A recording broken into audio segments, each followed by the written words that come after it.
Namo tassa bhagavato arahato samma sambuddhassa. Namo tassa bhagavato arahato samma sambuddhassa. Namo tassa bhagavato arahato samma sambuddhassa. Yes, we have a special guest today, other than Bhante Anuma here. I think everyone is familiar with him. We have a special guest, Bhante Dhammapala and Bhante Kodana. Yes.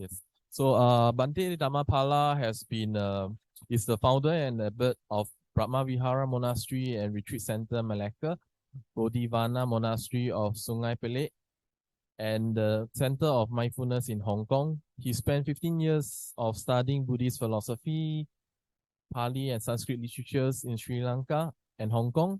In 2009, he obtained the doctorate of philosophy in Buddhist studies under the supervisions of Professor Venerable K.L. Dhamajoti in the University of Hong Kong. So Bhante has been traveled frequently to conduct meditation retreat, Dhamma talks, and Dhamma camps for youth and teenagers. Bhante also conduct academic trainings in Malaysia, Hong Kong, Taiwan, and China. So without further elaboration, we would like to invite Bhante Dhammapala to conduct today's sharing. All right, so good morning. The most respected Bhante Anomas. Yeah. And of course, a very good morning and Namo Buddhaya to you all. Yeah, so I'm going to give a sharing on the Bodhisattva's ideal in Theravada Buddhism. I believe you have heard of the Bodhisattvas. So we are going to investigate. I was saying so now. So we had to investigate, this ideal, the word Bodhisattvas. You see, before the Buddhas got enlightenment, right? He was called Bodhisattvas. So usually in the phrase you have, before I enlightened, while I was a Bodhisattvas, right? While I was an enlightened being, you see. So this is the words that usually used by the Buddhas. Before his enlightenment, he was called himself Bodhisattvas. So you see, in early Pali literatures, right, the words Bodhisattvas, right, refers to his pre-awakening experience. That is to say, while he was striving very hard, in quest for his enlightenment, right, during his 6 years of a struggle of this asceticism. Right, so I don't know whether we have time, right? If we have time, we'll see these two parts, right? So the first part we are going to see, right, is the Bodhisattva striving to become enlightened one, exclusively concerning for himself or concerning for others, right? Like in Mahayana, they would say that, oh yeah, Bodhisattvas, has a lot of compassion, the practice of compassion. So we are going to look at whether in Theravada Pali discourses, right, the Buddha's striving, is it concerning for himself, or concerning for others? So this is the first part we are going to see, right?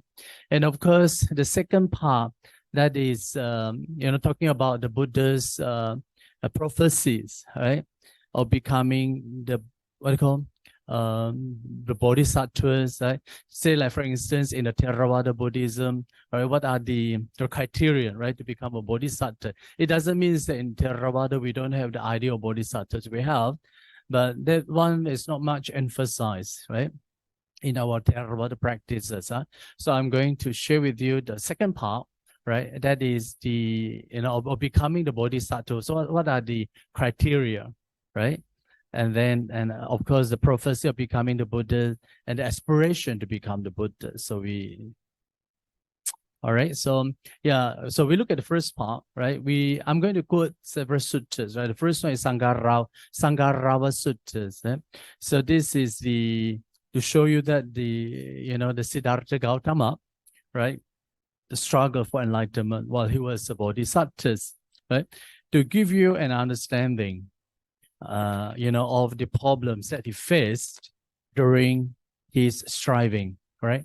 Including his severe ascetic practices and experience, right? With the unwholesome, right, thought in the mind, right? And finally, he found a way out for his full realization. So this is what we're going to see today, the Bodhisattva's struggle for the enlightenment. Right? Then, of course, we're going to see also, right, after the Buddha's enlightenment, right? After the Buddha's enlightenment, right, his compassion outflow naturally, right, for all sentient beings. That comes very spontaneously, right? And then he started his missionaries, right? Propagation to spread the Dhammas for the sake of all sentient beings. So, and of course, we are going to see also the Arahant, Buddha's disciples, whether they have also compassion to help sentient beings, because we have heard that, the Arahant is very selfish, right? But is that the case, right, for the Buddha's disciples, right? The Arahant, whether, they also have compassion to serve sentient beings, right? And of course, generally, people also have a wrong understanding, right? The Arahant is very selfish, right? It's very inferior, right? Only caring for himself and not caring for others. So is that true in early Buddhism?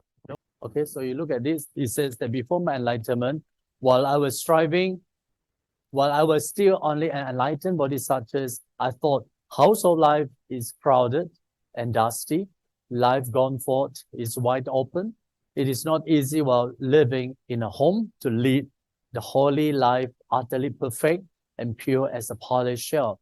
Why don't I shave off my hair and beard, dress in ultra robes, and go forth from home, from the lay life to the homelessness? So you can see, the Buddha's, before his enlightenment, he was, struggling, right, with these, the unwholesome thoughts, right, etc., etc. Okay, now we also look at another suttas, Bhayabhairava suttas, right?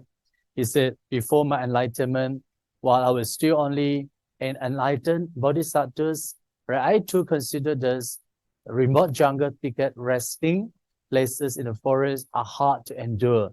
The jungle must rob the bhikkhus of his mind if he has no concentration, right? That is to say, the bodhisattvas, struggle with his unwholesome, mental qualities, right? Which he describes, how he faced fear that has arisen, right, while he was living in seclusion, right? Ordinary people also have that, unwholesome thought, right? If he practices in the forest without any concentration, he has a lot of fears, right? So the bodhisattvas also facing the similar situation. Okay, we also look at another suttas, right? Mahasachaka suttas, right?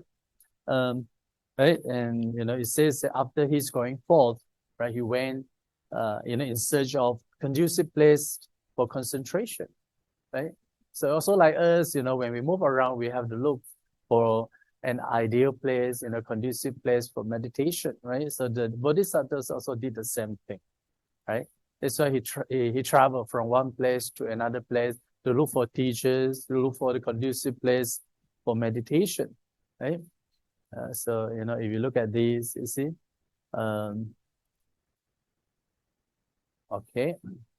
Then also, well, bodhisattvas, right? Of course, you have to understand when I use the bodhisattva, it means that, well, he was still an enlightened being, right? Was striving for the enlightenment. He would call himself bodhisattvas, right? So these bodhisattvas, he prepared, his journey of practice, right? So it says in the suttas, three similes occurred in him spontaneously, right? That he was never heard of before, right? So of these three similes, right, I'm going to illustrate the third similes, right?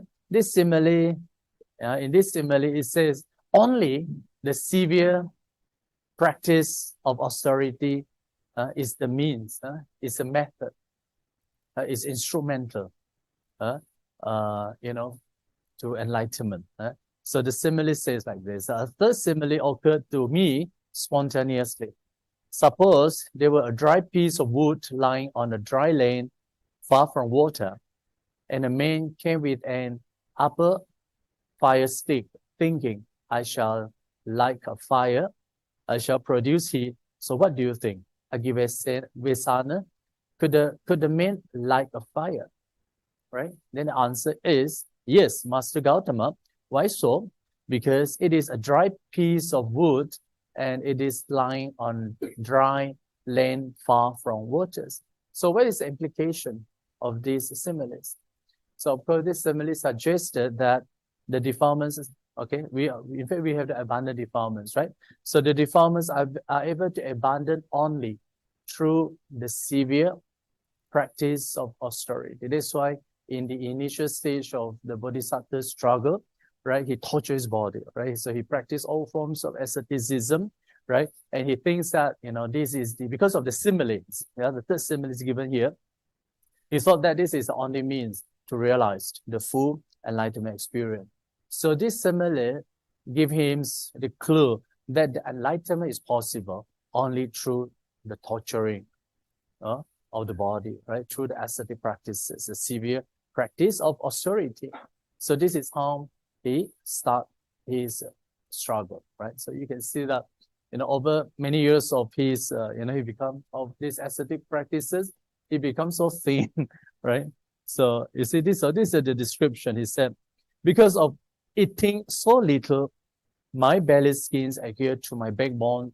So if I touch my belly skins, right, I encounter my backbone.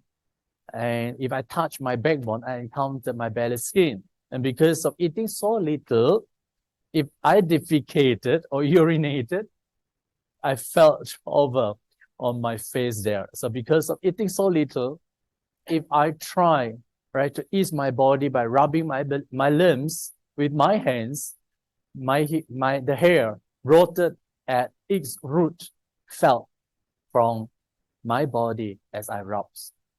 So you see, so he took so little food, right, until his body is completely withered, right, almost died. Right. So afterwards, the Bodhisattva is considered that his practice as the most painful experience, as no one in the past, in the present, nor in the future, right, ever experienced, right, such an austerity. Okay. So so this is the description. So he thought, whatever recruits have brought me in the past, in the present, or in the future, I have experienced painful, etc., due to exertion. So this is the outmost. This is none beyond this. So that is to say, this kind of painful practice of asceticism, right, that he has attained, right? So it's beyond any human. So while he was thinking, could there be another path to enlightenment, right? Then suddenly another thoughts came to him, right? Suddenly it's like a flash of memories came in. He said, this is the path to enlightenment, you see? So as if he has found the answer, okay?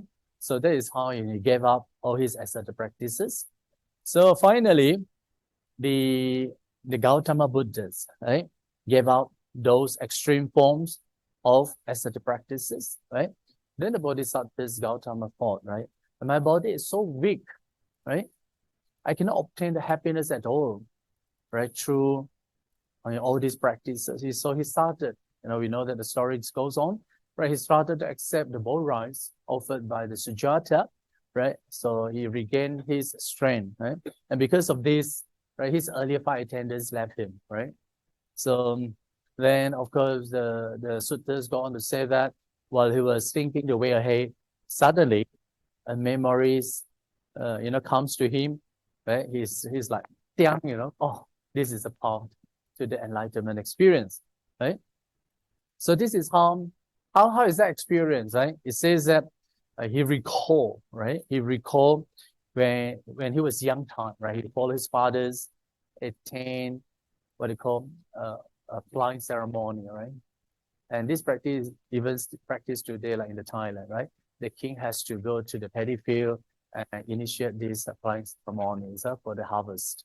So the Siddhartha also did the same, right? Follow his father, but he doesn't like to walk like in the cloud. So he left the place, right? And then it says that he meditated under the small tree. Then while meditating under that small tree, right, he attained, right, to cut short, he attained the first jhana, right?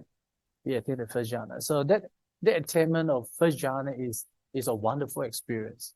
So while Bodhisattva's thinking that when he was a young time, having this wonderful experience, he said that, this is a path to enlightenment. You see, so sometimes, I find that this kind of statements is very interesting because they give us confidence, right, in our practice of meditation, right? If we have ever experienced this first jhana experience, they give us no matter how hard, right, how difficulties in your spiritual, struggle, right?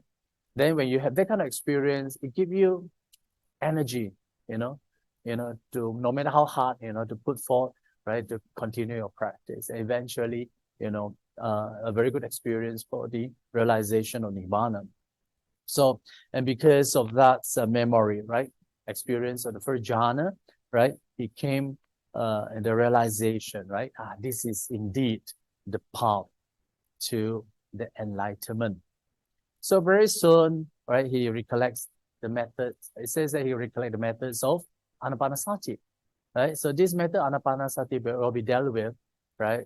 In Chinese mediums, right, on tomorrow evening, on the 16 stages of breathing in and out meditation, right? So very soon he attained the 4 jhanas and realized the 3 vijjas, okay, 3 knowledges and the higher knowledge, right? So what are these 3 knowledges, right? It says he recollect, his past life, right? And he was able to see, the passing away and rebirth of the sentient beings, right? And of course, another one is the knowledge of the destructions of the defilements, okay? So of course, we are not going to go into the details of these 4 jhanas and these 3 knowledges, but I think, for practitioners to get enlightenment, right? This is very important, right? Because when you talk about the enlightenment experience, right? So these are the gradual stages, to this enlightenment experience. So in the early suttas, we find a lot of experience of the attainment of the 4 jhanas, and then, these 3 knowledges, okay? But today we're not going to do the details. Okay, now after starting all these things, all right, so is the Bodhisattva's spiritual practice concern for himself or for others? Okay, so now in a Tibetan scholars, right? There's one Tibetan scholar, his name is called Wanchuk, and in his PhD thesis, right? He wrote, here it says, there is no canonical evidence for the theories that the main motive for the Buddha's appearance in the world was for the sake of others, and this idea is found only in the post-canonical literature. Yeah, I quote verbatim from what he said in his PhD. He said the overwhelming majority of the canonical material suggests that he was concerned with his own release. Here, the canonical material referred to the Pali Suttas. Okay, post-canonical here referred to the commentarial. Right, so it means that the struggles of the Bodhisattvas, Gautama's enlightenment, right, is to seek for himself the liberation from cycle of birth and death. right? And obviously the suttas that we have discussed, we have seen earlier, right? Does not seems to support the Bodhisattva's concern for other being. Okay, so now after seeing all these things, right? So in this, one of the suttas, Aripariyasana suttas, right? The attitudes of this kind of the lack of concern for others, right? Right? It's quite obvious, right? In these suttas, right? And the sutta says the Buddha who enlightened not long, who enlightened not long ago, right? He was reluctant to teach others, right?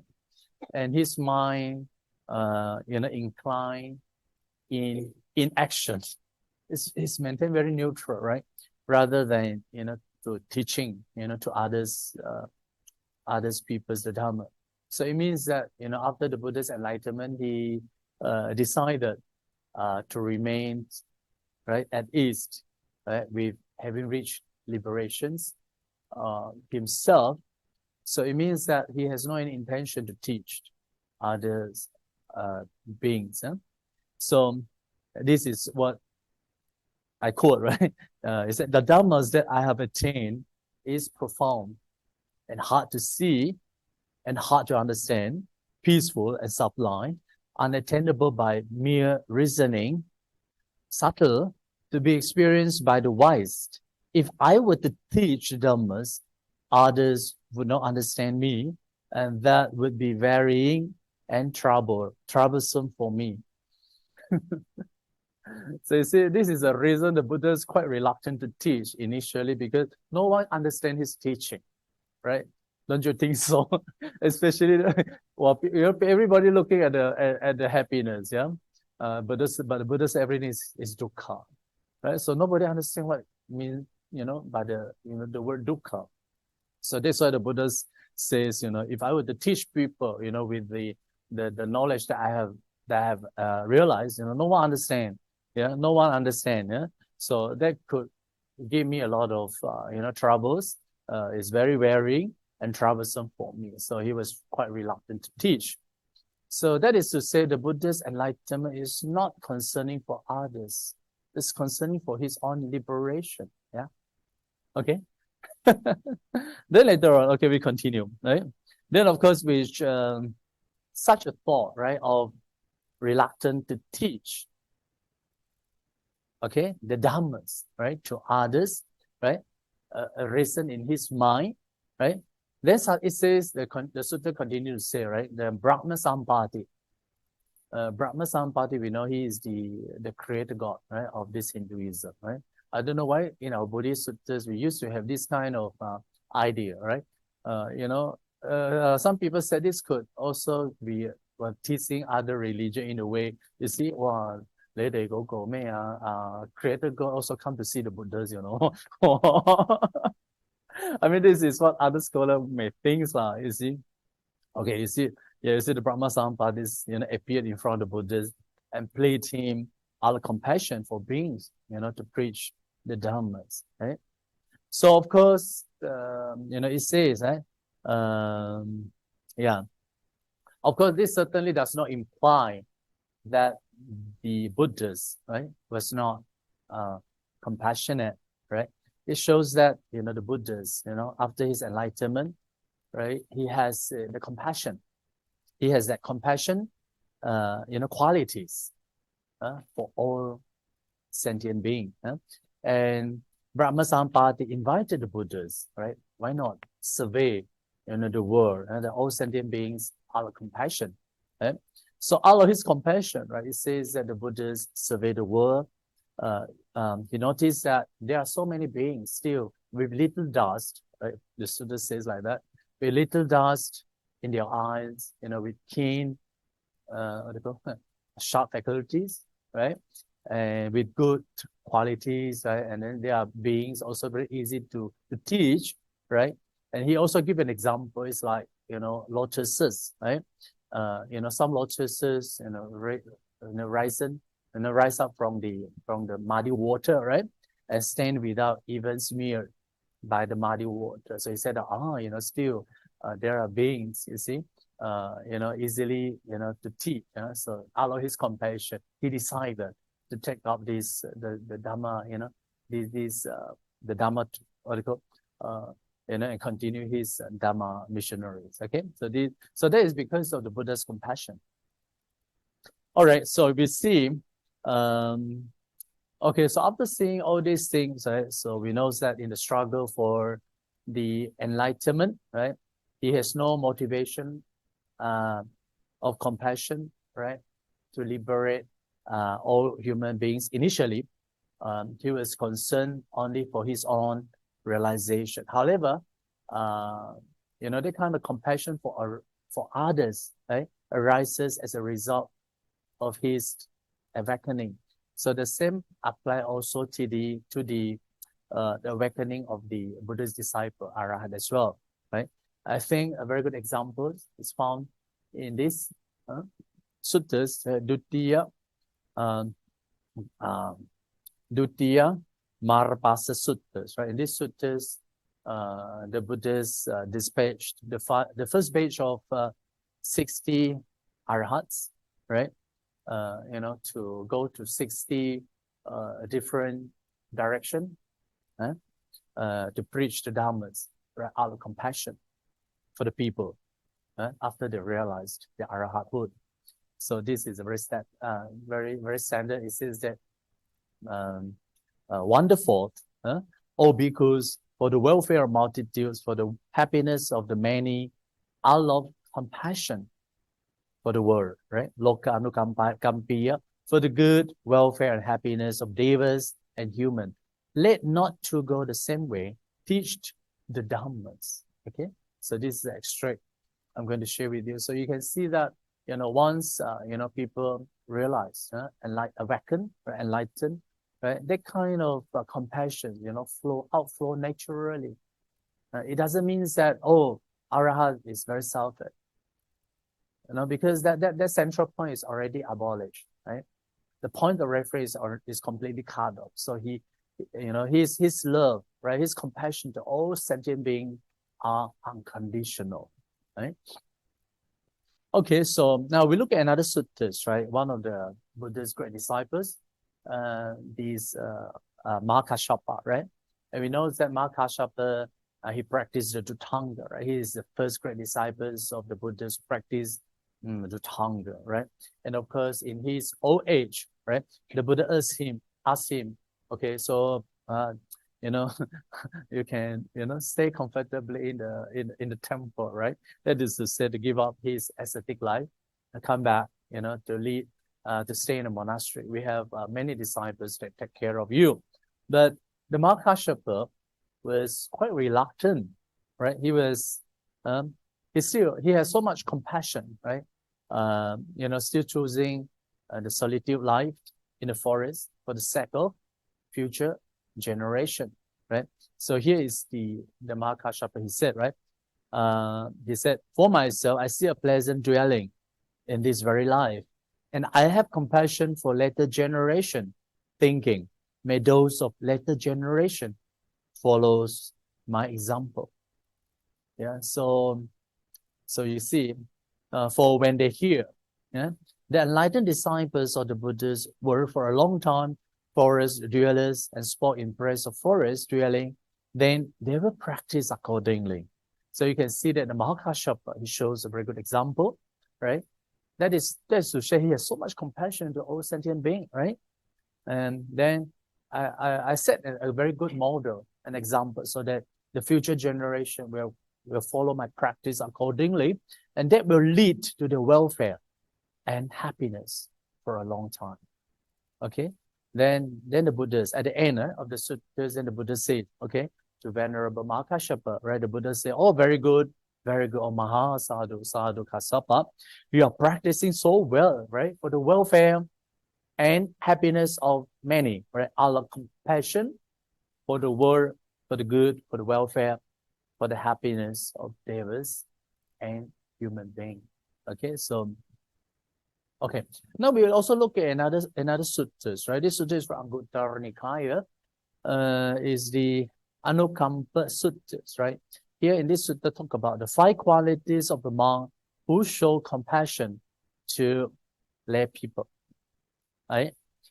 This one referred to the ordinary unenlightened bhikkhus, okay? Even unenlightened bhikkhu also Buddha taught us, to show compassion, right? To all people, right? To people. So yeah, so that is these are the compassionate qualities shown to the lay people, right? We look at the first one, the first one of these 5 qualities, right? It means that the bhikkhu should have possessed this 5 qualities. The first one, right? You see, he encouraged them in regard to the virtuous behavior, right? It means that the monk, right, is teaching to the lay people, right, of good morality, right? So the second one, he settled them in the vision of the Dhamma. That is to say, the monk is guiding the lay people in the proper path of the spiritual cultivation, okay? And the third one, when they are ill, right, he approached them and aroused mindfulness by saying, let the honorable ones establish mindfulness on that which is worthy, right? So I find that this one is very interesting, right? It says that the Buddha's regards attending to the sick person, right? Attending the Buddha, right? The Buddha highly regard, the honoring the sick, honoring the Buddhas, attending the Buddha.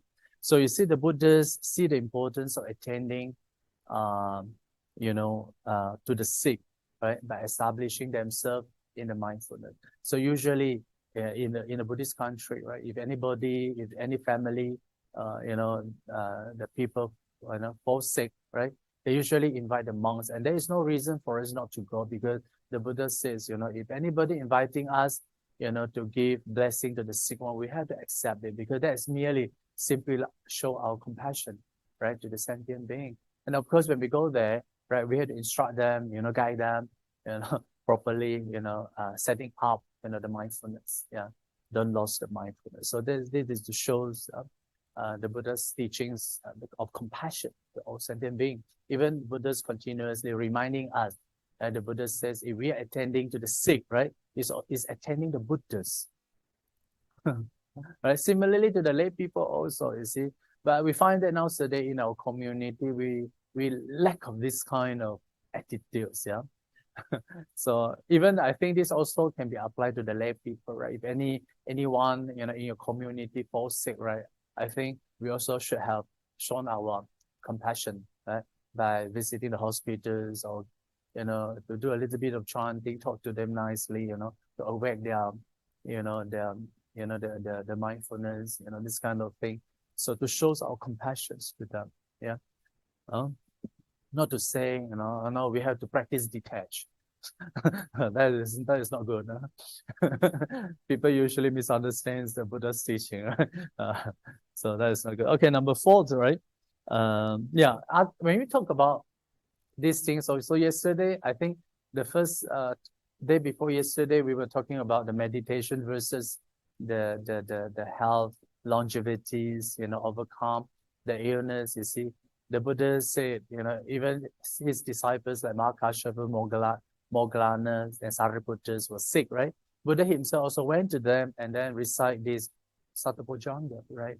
And then after listening to the Satapojanga, his disciples completely recovered for the illness, right? Similarly, also when Buddha falls sick, right? Even he is our great teacher, but sometimes, our body also may fall sick, but Buddha also instruct these Machundas, to come and recite the Satapojanga, right?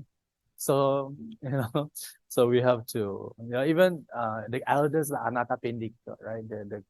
When he was sick, also he asked Sariputtas, to come to him and recite these, or to, rehearse the teaching, to preach the teaching, right? And he was very, very happy, and then he was recovered. Huh? At least to show our care, our love, right? Because when people fall sick and lying on bed, usually they are very lonely, if we were, to attend them, talk to them, and then they feel very happy. It's that kind of joy that I have said. That kind of joy is a very good, ingredients, and it's a very good antibody, right, for the speedy recovery of the body. Okay, and then another one, it talks about when a large sanghas or bhikkhus has arrived, right, including bhikkhus from various states. He approached lay people and informed them, friends, a large sanghas or bhikkhu has arrived, including bhikkhus from various states. Make marriage. It is an occasion to make marriage, right? So if, say for example, then if we have a large bhikkhus communities coming to this temple, right? Then the resident monk we announce, okay, to the public, right? Announce to the lay community that please come and do marriage. Yeah, we have so many monks coming to the temple. So this is also the types of the compassionate quality, because many people want to do marriage, but they don't have the opportunity, right? So sometimes no need to feel shame. You think that this is the occasions for lay people to do marriage, announce to them. Announce to them. Okay, so this is also the qualities, all the qualities of a monk, right, who show compassion to the lay people.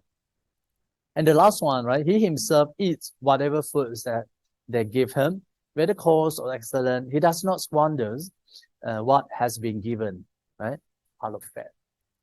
So he is not choosy. Whatever foods offered, he accepts, right, with compassion.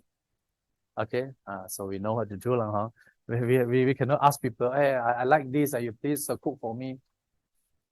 I think that is not a good practice for us. Okay, so possessing these 5 qualities, a resident bhikkhu shows compassion to the lay people, right? Okay, now, so to conclude, right, from the first part, from the early Pali discourses, right, of Bodhisattva's struggle for enlightenment, right? You don't find the attitudes of concerning for others as the motivation for his enlightenment, right? First, he concerns only for himself, right, to find liberations for himself. So that is his primary concern for the awakening. However, this does not, imply that the Buddhas or Arahant was not compassionate, right? The quality of showing the compassion for all sentient beings, right, concerning for others, arises only as a result of his awakening. And the same also apply, to his disciple. Even the Buddhists in the suttas taught the same to the unenlightened bhikkhus as well, right? So, okay, so this is the first part. Then the second part, right, is the Bodhisattva's idea in Theravada Buddhism. Do we have this kind of ideal of becoming the Bodhisattvas, right, in our Theravada practice? I think this is what most of the Theravada, they are puzzled about, right? So, and then of course we will look in brief, right, the prophecy of Sumedha, the futures, the Buddhahood, and investigations of the attained perfection, right? So, yeah, in the Theravada, right, we talk about the future Buddhas, but just a very small portion, just a small passage in the Digha Nikaya, and that sutta is called the Chakravarti Suttas of Digha Nikaya. Just a very small passage. In this passage, there is a very brief description of the future Buddhas, the mentioning of future Buddhas, the Maitreya Buddha. And it says that in that suttas, right, he is still practicing in the Tushita heaven, and he was called the Maitreya Bodhisattva. And it says he will appear in the world to become the Maitreya Buddhas. But when human lifespan reaching 80,000 years, as if almost hopeless. Right? Now human lifespan only 80 years old to 100. Imagine When the human lifespan reached to 80,000, then the future Buddhas appear. Okay, so we find this kind of short descriptions found in the Chakravarti Suttas. Okay, now we look at the idea of Bodhisattva, how these Bodhisattvas came, right? And definitely we have to know a little bit about the history of the Buddhism. So you see, we know that after 100-200 years of the Buddha's passing away, right? The Sangha was split into two main schools, right? One is the Theravada, or Sanskrit is called the Savirvada, Pali is called Theravada, Sangzopu. Then another one is the Mahasanghika, Mahasanghika. So of these two schools, right, they split also 18 or more sub-schools. So we call these periods of Buddhism a sectarian Buddhism. It means that the Sangha was split into so many sects, right? Many different schools, different teaching, different Abhidhamma also. So this is a time where I don't know whether can we call Buddhism flourish. I don't think so. You can say that apparently, wow, there were so many different schools, but we found also a lot of conflicts within this school, right? That is to say, various philosophies, right? Various Buddhist thoughts were evolved during these periods of different school of thought, right? And of course, the Bodhisattva's idea was evolved during these periods, right? So we find during these periods, about 200-300 years of Buddha's passing away, we saw a group of disciples that began to miss the Gautama Buddhas, right? Because they felt the loss of the great teachers, right? So you see, we see there is a need to compensate, right? For the loss of the Gautama Buddhas after his passing away.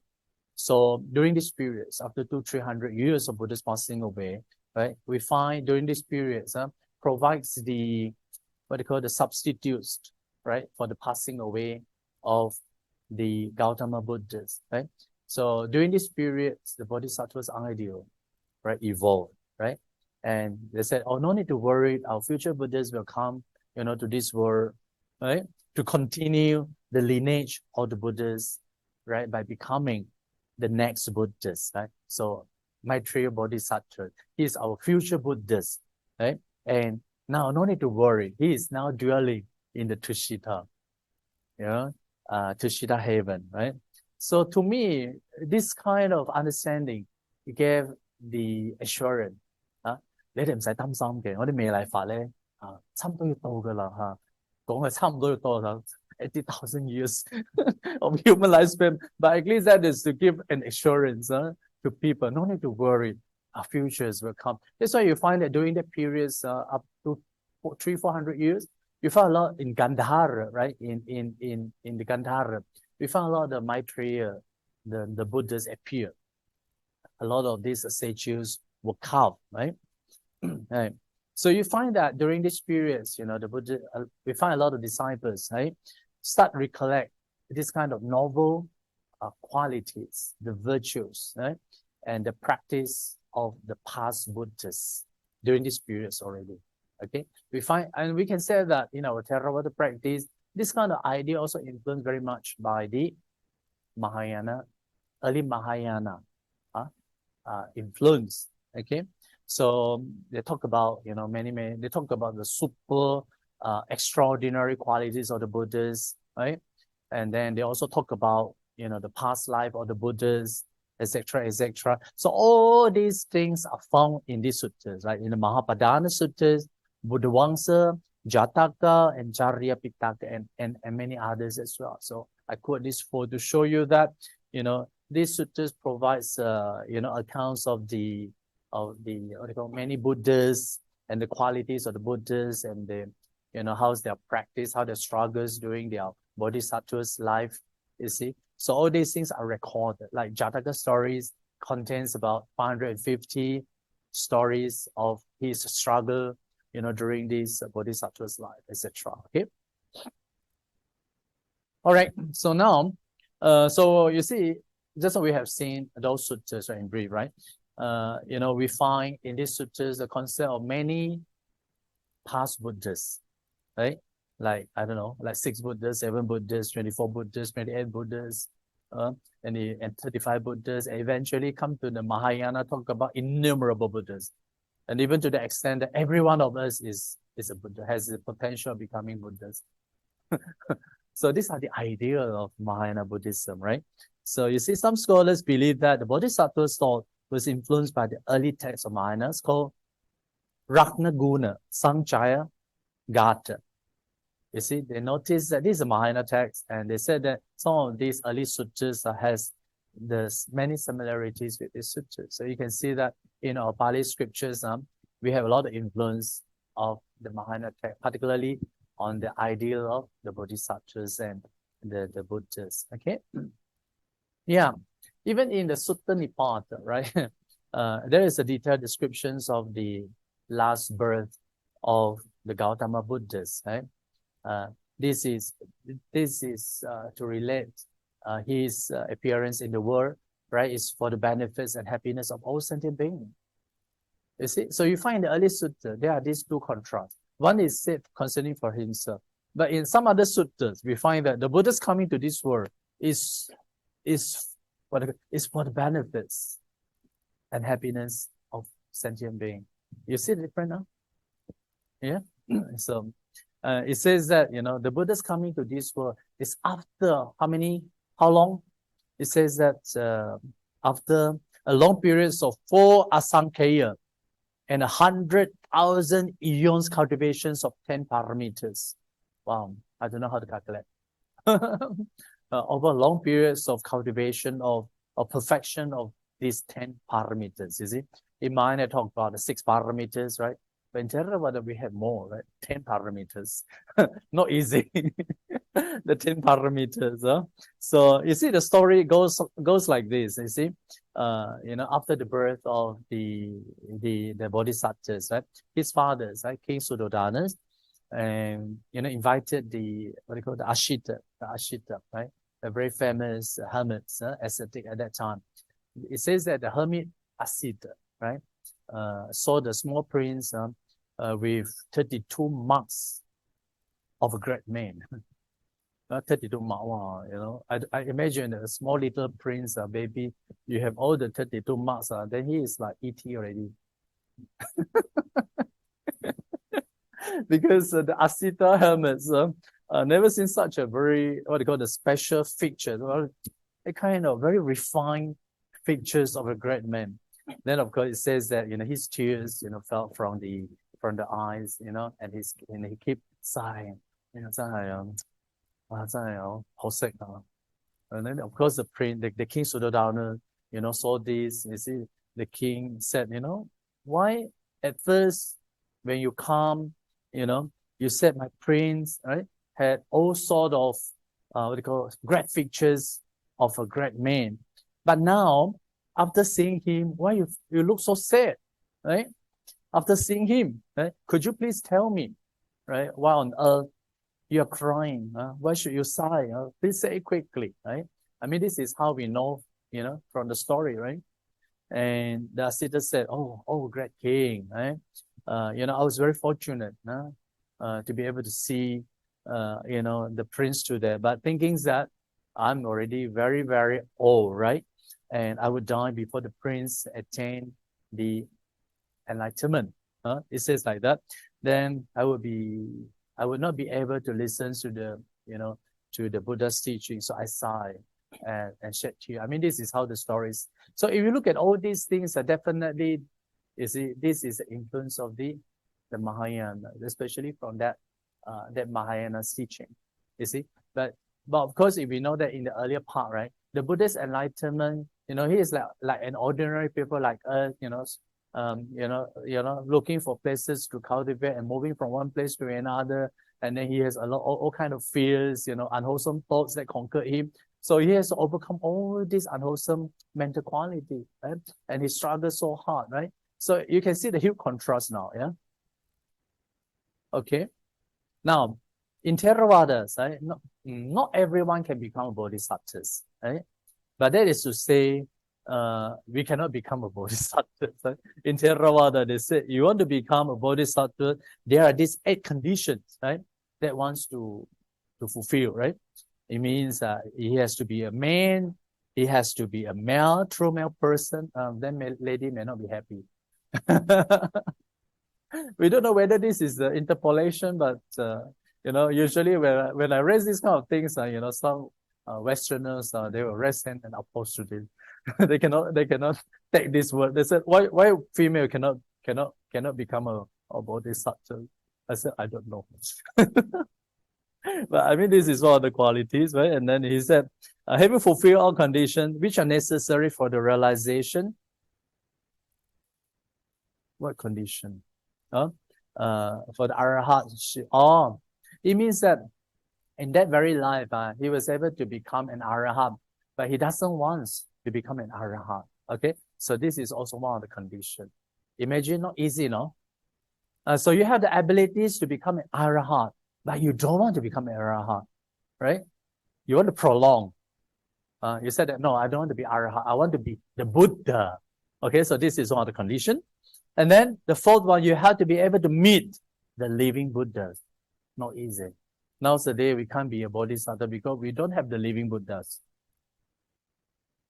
So this is also one condition. And the 5th one, being an ascetic who believe in the law of karma, or being a member of the community of bhikkhus during the dispensation of Buddhas. It means that you have to be you have to be a disciples of the living Buddhas. And you have the ability to become an Arahanthood in that very life, but you doesn't want, right? You can see, not easy, no? Then another one, being endowed with the jhana attainment and higher spiritual power. This higher spiritual power referred to the knowledge, like 3 knowledges or 6 knowledges, abhinya, right? The kind of extraordinary powers, right? And of course, you have to have the ability to attain into the jhana, like 1st jhana, 2nd jhana, 3rd jhana, and 4th jhana. Wow, also not easy, no? So almost people want to give up. Oh, 这么难哦，算了吧。And then another word is intense effort to develop one perfection without regard to one's life, right? You can even sacrifice your life for the sake of sentient being. It's like Mahayana. They say, sacrifice your life for the sake of all sentient being. Not easy. And then you need to have a wholesome desire strong enough to aspire for the Buddhahood. So these are the 8 conditions, right? You have to endow these 8 factors in Theravada to become a Bodhisattva. But this is not the case in Mahayana. Okay? Mahayana said you need to arouse your bodhicittas. Could he sing the bodhicittas? But in Theravada, there is no such concept of bodhicittas, but you need to have endowed, with these 8 factors. Okay? Of course, it doesn't mean that we don't have the bodhicitta, but they have another term. Okay, so I think our time is up. You see, the Siddhartha Gautama, he also make a wish, make an aspiration, to become the Buddha. So we know that he's what do you call? His predecessor. Is it predecessor? Yeah, correct. Yeah. The Gautama predecessor was Sumedha. Okay, it's a hermit Sumedha, right? It says that the hermit Sumedhas, he met the Dipankara Buddha, right? Dipankara Buddha, and he was so inspired. And after seeing the Buddha Dipankara, right, and he make an aspiration to become the Buddhas, right? He says, if I so desire, this very day I can become an Arahant, in whom the defilements are exhausted and mental defilements removed. But does it profit me to realize the fruition for Arahantship and Nibbana as a disciple in the dispensation of Buddha Dipankara? Of course, no, right? So I will exert my utmost for the attainment of the omniscient Buddhahood. Okay, so this is how, he make a very strong will, aspiration, right, to become the Buddha. I mean, the story is on and on, and to cut short, right? So this is his act of resolution, right? It means that when Sumedha has endowed with these factors, then on that very account, right? After seeing the Dipankara, right? He made a very strong resolution, right?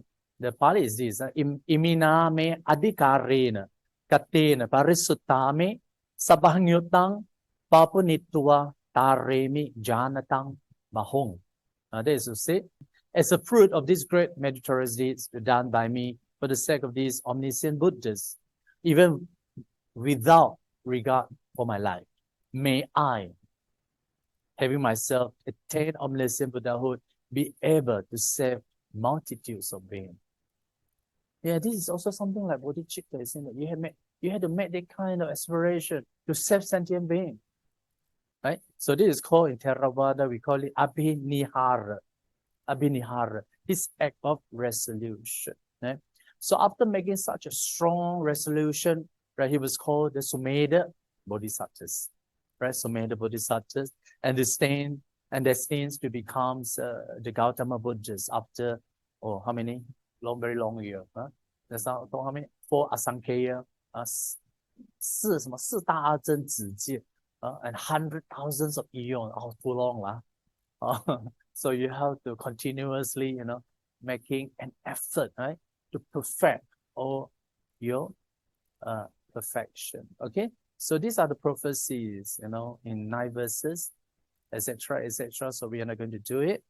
And okay, now talking about this, he also perfected, these 10 parameters, right? Well, these 10 parameters: Dana Parami, right? And Sila Parami, Nekama Parami, Panya Parami, Virya Parami. So you see, this Sumedha Bodhisattas, right? He engaged, right? After making that aspiration to become the Buddhahood, right? So investigate, we call it the 10 parameters, one by one, one by one. Yeah, he discovered that the past Buddhas, also the past Buddhas also practice the perfections of almsgiving, right? And then he said that I also have to follow their practice and perfect this perfection.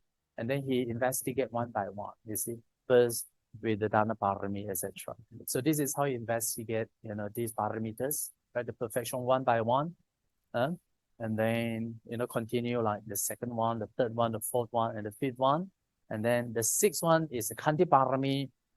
The second one, the seventh is the Satya Parami, Adhitthana Parami, Metta Parami, right? And Upekkha Parami. Okay, so Sumedha investigate these 10 parameters, right? 10 perfection. They are the essential factors, right, for the attainment of the Buddhahood. Okay, so now, okay, so this is just a brief of comparisons, bodhisattvas or bodhisattvas in Theravada and Mahayana Buddhism. Yeah. You see, the condition for practicing the bodhisattvas path in the Theravada Buddhism is very different from that of the Mahayana Buddhism. You see, so you see in Theravada Buddhism, I just recap now. In Theravada Buddhism, that is to say, not everyone can become a bodhisattva. And of course, it's very difficult. You have to fulfill this condition, right? And of course, it says before practitioners, he has to be, first, what they call the prophecy. Prophecy. What is the meaning? Prophecy. Prophecy. You know the meaning, right? What is the meaning? 中文叫什么？受记啊 something like 受记啊 Yeah, because we don't use this word very much, so sometimes we don't really catch, the meaning of this word. 受记, you 将会成佛哈，几万年以后成佛。You need someone to give an assurance that okay, you will become the Buddhas. Okay, 受记, all right, it's a prophesy. And of course, you want to be a bodhisattva, you have to be, first prophesied by a living Buddhas, right? To become bodhisattvas, and you have to meet with all these conditions, like you have to be a man, you have to be a human being, and you have to have you have already be what do you call what do you call you have already become a monk, and you have the ability to become Arahant, but you don't want to become an Arahant, right? You want to continue your practice to become Bodhisatta, just like that. So that itself is not easy. Okay, and of course, and furthermore, I think of all these conditions, right? You also need to have without fear, right? Or anything without any difficulties. That you shouldn't have any fears, right? In the struggle for the Bodhisattva's palm, right? So it says that when these 8 factors are met, right, the Buddhas will give you the prophecies. That's why in some sutta, in Theravada, though we don't talk about the prophecies of the Bodhisattva's Maitreya, but in the Agama, it says that in Agama, in the Chinese Agama, there is a statement that our Bodhisattva's Gautama, prophesy the future, Bodhisattva's Maitreya, that after 84,000 years of human lifespan, that you will become the Buddhas. Okay, so that one was found in the Agama text, not in the Theravada text. Okay, so I find it very interesting. So all these things definitely is influenced by the early Mahayana. If this statement is so important, this statement would have been elaborated in the suttas, right? Because this is a great thing for us. At least they give us an assurance that we are not alone. The Buddha, the future Buddha, will come back to us and continue to save us. Yeah. Then of course in the Northern Mahayana, Buddhism, right? It says that everyone can become the Bodhisattvas, right? So you can see a big contrast here. They said, provided the bodhicittas, what they call Buddhism, right, is developed. And of course, you have to go through a number of eons to perfect your parameters, right? And finally you become the Buddha's form, right? And even Mahayana, I don't know whether you have studied this or not. You have to make the four great vows. You know the Mahayana 4 great vows? 四弘誓愿呢，众生无边誓愿度，法门无量誓愿学，佛道无量誓愿成，还有烦恼无尽誓愿断。Something like that. You know the meaning? Someone translate. Julian. Yeah. Yeah. It says that we have to talking about I vow to take across numberless living being. Okay, wow, not easy. And then he said, I vow to cut off endless defilements. Yeah? And I vow to study the countless, the Dhammas, Dhamma doors, or Dhamma perspective. And then I vow to realize the supreme Buddhahood, something like that. Is it 4 great vows? 4 great vows. So you see, these are the fundamental difference of Mahayana's idea of Bodhisattvas and Theravada's Bodhisattvas, right? But of course, they still they share something in common. These two, there's something in common because even Theravada also the same, Mahayana also the same. All these things originated, from the Jataka stories, right? Because Mahayana also talk about Jataka, Theravada also have the similar, Jataka story. Yeah? So all these things, coming from the Jataka stories, and Jataka stories, giving, an account of the Bodhisattva's practice. Okay, and of course, something in common is that within Theravada, Mahayana, they have a same belief, right? That the future Buddha was the Maitreya Bodhisattva. It's no harm, right? Have the future Buddhas coming to this world to continue saving us. Okay, sadhu, sadhu, sadhu. Bhante, just a question, like in the scheme of the 4 classes of disciples, like stream enterer, once returner, or non-returner, where from the Theravada perspective, where do the Bodhisattva fall in the scheme of the four classes? Because from my impression of that Mahayana tradition seem to look at the Bodhisattva ideal as even superior to the Arahant. Yeah, so just that's the question. Bodhisattvas is an independent class, not fall under this Arahant, this four, the attainment of the Arahathood. It's a complete different one. It's a complete different path, right? You understand? You see, when we talking about the saint, you talk about Buddhahood, you talk about what do you call this, the Arahathood, and you also talk about the Pizza-4, right? Yeah, Pacheka Buddhas. These three are found in the early suttas. But later on, you found another path that is called the Bodhisattva's path.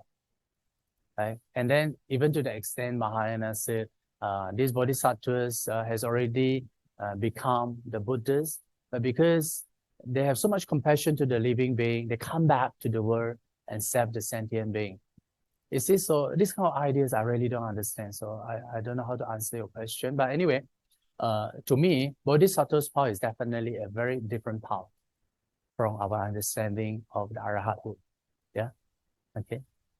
Yeah. Like I have said, this kind of Bodhisattva's ideas, come in the later periods, after the Buddha's passing away.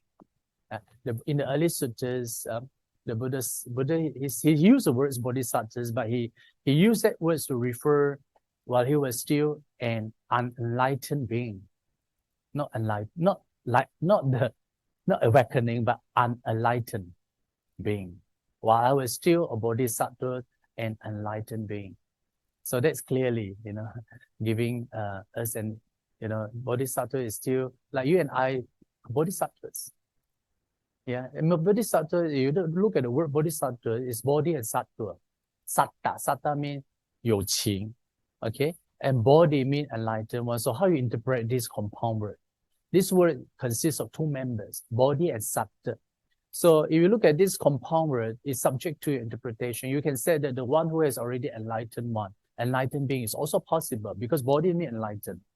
Sattva means being. But the Theravada take it another way. They said that the one who aspires to get enlightenment, it's not the enlightened being, but the one who aspires to get enlightenment. So this is how the interpretation of the Theravada to this, the compound word bodhisattva.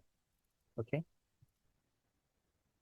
But to me, whether bodhisattvas, I think that's not important. I think more important, since in this life we are able to meet the Buddhas, we practice, earnestly practice the path because, it's not easy, right, to meet with the Buddha's dharmas, and to practice the path. So since we have the opportunity, to listen to the true Dhamma, to practice the Dhamma, so why not? We strive, to attain the Arahathood, right? And once you become an Arahant, now you become a Bodhisattva, because the so-called Bodhisattvas in Mahayana, I mean one who has possessed the compassionate qualities. So that's good enough, I think. Even before you got enlightenment, you see, we also practice the Bodhisattva's path, isn't it? Yeah.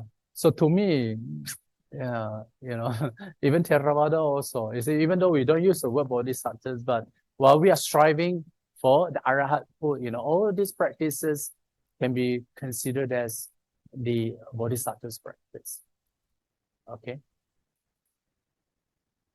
So to me, that's why for Theravada, they don't really talk about the Bodhisattva's practice. Okay. Yeah. Because we have already practiced the Bodhisattvas. Okay.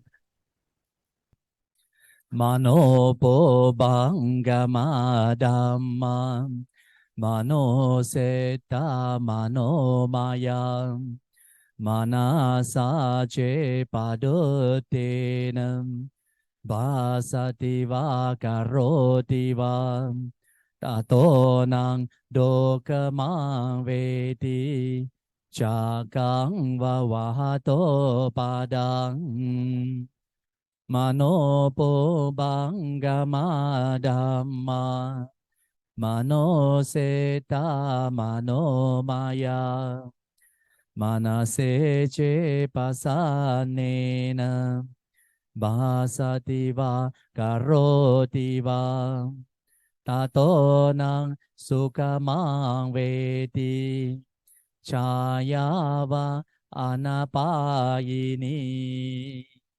Sadhu, sadhu, sadhu.